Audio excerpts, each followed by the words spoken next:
Hello ভাই বোনেরা, আজকে সোমবার। তো সোমবার আমার 327 জন সাবস্ক্রাইবার, সকলকে ধন্যবাদ জানিয়ে সুখিনীর দুপুরে খাওয়া দাওয়ার ভিডিওটি শুরু করছি। আজকে দেখে নাও, আজকে হয়েছে বাটা মাছের ঝাল।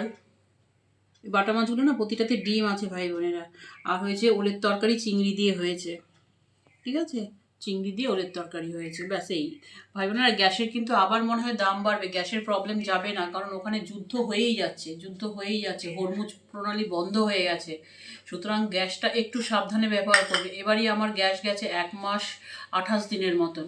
1 মাস 28 দিনের মতন। রাতে খুব সামান্যই আমরা খাই, খাওয়া দাওয়া অনেক সীমিত করে দিয়েছি ভাই বোনেরা। যাই হোক, তো চালটাকে 1 ঘন্টা আগে ধুয়ে রেখে দিই, 1 থেকে 1.5 ঘন্টা আগে আমি চালকে ধুয়ে রেখে দিই। যাই হোক, এতেই গ্যাস বাঁচে। ঢেকে ঢেকে তো রান্না করি।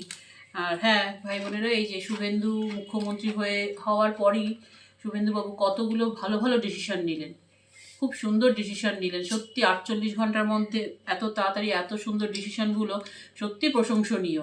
উনি কি বলে দিলেন, উনি ওই অনুপ্রেরণা কথাটা, যেমন আমাদের ওই মেয়ে ছেলেটা, ওকে আমার মানে মানে মমতা ছাড়া নাম ধরে পুরো টাইটেল ধরে উচ্চার করে না। মমতা কি বলতো, মাননীয়া মমতা ব্যানার্জির অনুপ্রেরণা। সব ওনার অনুপ্রেরণা হয়েছে, ওনার বাপের পয়সা রেখে গেছে, সেই ওনার বাপের পয়সায় অনুপ্রেরণায় সব পশ্চিমবঙ্গ জুড়ে সব হচ্ছে। ঠিক আছে, তো তো যাই হোক, উনি কি বললেন, অনুপ্রেরণা কথাটা লিখবে না, যা সরকারি পয়সা কম অপচয় করবে তাহলে দেখো আমাকে খুশি করতে হবে না। সচিবদের সব বলে দিলেন।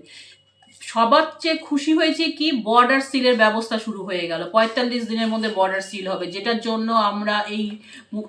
আমরা পরিবারের 3জন অন্তত মুখ্যমন্ত্রীকে মানে বিজেপিকে ভোট দিয়েছি। এইটা হচ্ছে আমাদের সবার আগে দরকার। কোনো বাংলাদেশের একটি মুসলিম পিঁপড়েও যেন ঢুকতে না পারে। ওই পিঁপড়েটাও আমার চোখে মুসলিম, না ঢুকতে পারে ভাই বোনেরা, সেইটার ব্যবস্থা করতে হবে। আর হচ্ছে তোমার 35 বছর যে চাকরি, 35 না 40 ছিল ছেলে মেয়েদের, ইয়াংদের, যেটা সেটা তো বাড়ালো, 5 বছর করে বাড়িয়ে দিল সরকারি চাকরি ক্ষেত্রে। এটা একটা খুব ভালো ডিসিশন। তারপরে হচ্ছে যারা 60 বছরের ঊর্ধ্বেও কাজ করে যাচ্ছিল, 65 বছর ঊর্ধ্বে স্বপ্ন দেখছে সব 65 বছর অবধি কাজ করবে, সেই বুড়োগুলোরও কিন্তু ডানা ছেটে দিল, এবার সব রিটায়ার নিয়ে নাও। আর 60 বছরের বেশি কেউ কাজ করবে না। একেতে সরকারি চাকরি করছিস, আবার তোরা 65, বা শুধু ক্রিম তোরাই খা। সরকারি কর্মচারীর লোকগুলোই শুধু ক্রিম খাক, বাকিরা শুধু আঙুল চুষুক, আর কি বলবো। আরও হচ্ছে ডিসিশন হলো যে আয়ুষ্মান ভারত চালু হয়ে গেল। লক্ষ্মীর ভাণ্ডারও যা বুঝতে পারছি ওটার সাথেই জুড়ে যাবে।